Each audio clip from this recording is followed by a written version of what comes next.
Hello everyone, আমি অনুষ্কা। আজকে ছিল শ্রাবণ মাসের দ্বিতীয় সোমবার। তাই আজও আমি চলে গেছিলাম মহাদেবের মাথায় জল ঢালতে। দিনটা ছিল সোমবার, তাই অফিসের অনেক কাজকর্ম ছিল আর সব সামলাতে সামলাতে মোটামুটি দুপুর হয়ে গেছিল। আর সেই জন্যই লাঞ্চ ব্রেকে তাড়াতাড়ি স্নান সেরে আমি তো ঝটপট রেডি হয়ে গেছিলাম। আমার মনে হয় ভগবান শিব যেন ধৈর্য এবং ত্যাগের প্রতীক, আর ওনাকে দেখে সত্যি আমি তো খুবই ইন্সপায়ার হয়ে থাকি। আজকাল আমাদের একটু গরম লাগলে বা আমরা একটু সাফার করলেই আমরা কত কি ব্লেম করি, কিন্তু ওনার জীবন কাহিনী সম্পর্কে জানতে পারলে মনে হয় জীবনে কতটাও সাফার করা যেতে পারে। যাই হোক, আমি কিন্তু ভগবান শিব সম্পর্কে খুবই কম অবগত, তাই কোনো কিছু ভুল ত্রুটি হলে আমাকে ক্ষমা করে দিও। তারপরে ঝটপট করে সেজে নিয়ে আমি কিন্তু একদম রেডি হয়ে গেছিলাম।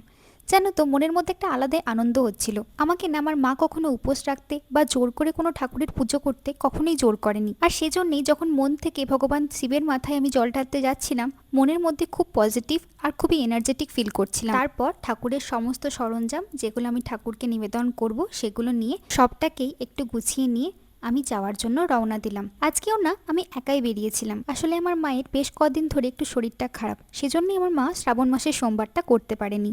তারপর নিজে থেকে যতটা পেরেছি সবটা ভগবান শিবকে উজাড় করে দিয়েছি। জানি না কতটা কি ভুল ত্রুটি হয়েছে, কিন্তু নিজের দিক থেকে সবটা পূরণ করার চেষ্টা করেছি। শ্রাবণ মাসের এই 5টা সোমবারই আমার কাছে অত্যন্ত গুরুত্বপূর্ণ। শ্রাবণ মাসের এই দ্বিতীয় সোমবারটাও আমার কাছে খুব ভালো কাটলো। আশা করি তোমাদেরও সবার ভালোই কেটেছে। আজ তাহলে আসি, বাই বাই, দেখা হবে পরের ভিডিওতে।